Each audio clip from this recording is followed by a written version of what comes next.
जय हिंद, वंदे मातरम, जय भारत। माझं नाव सूरजकुमार गोविंद तांबे।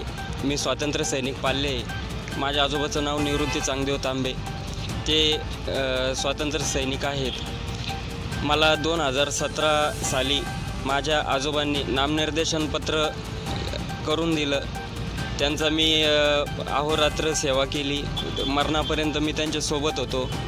2017ला 4 मार्च 1991 या GR प्रमाणे मी कलेक्टर साहेबांना अर्ज केला होता की मला क्लास 3 किंवा क्लास 4च्या शासन सेवेमध्ये समाविष्ट करून घ्यावे। तर त्यांनी मला समाविष्ट करून घेतले नाही।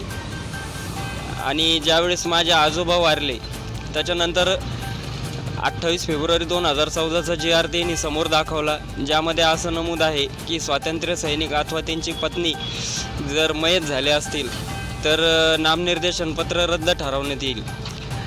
या नाराजीने मी दिनांक 21 फेब्रुवारी 2025 पासून विभागीय आयुक्त कार्यालयासमोर उपोषणाला बसलेलो आहे।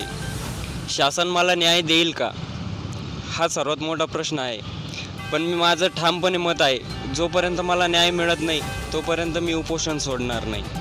जय हिंद, वंदे मातरम। जय हिंद, वंदे मातरम, जय भारत। माझं नाव सूरजकुमार गोविंद तांबे।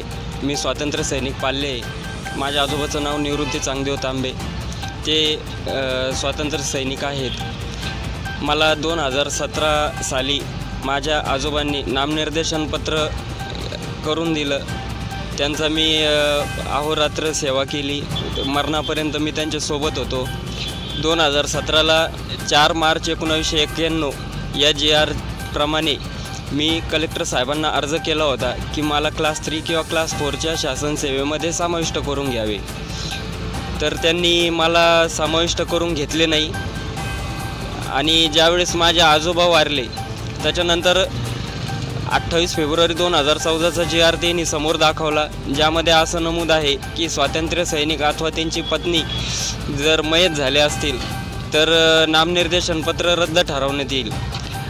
या नाराजीने मी दिनांक 21 फेब्रुवारी 2025 पासून विभागीय आयुक्त कार्यालयासमोर उपोषणाला बसलेलो आहे। शासन मला न्याय देईल का, हा सर्वात मोठा प्रश्न आहे। पण मी माझं ठामपणे मत आहे, जोपर्यंत मला न्याय मिळत नाही तोपर्यंत मी उपोषण सोडणार नाही। जय हिंद, वंदे मातरम।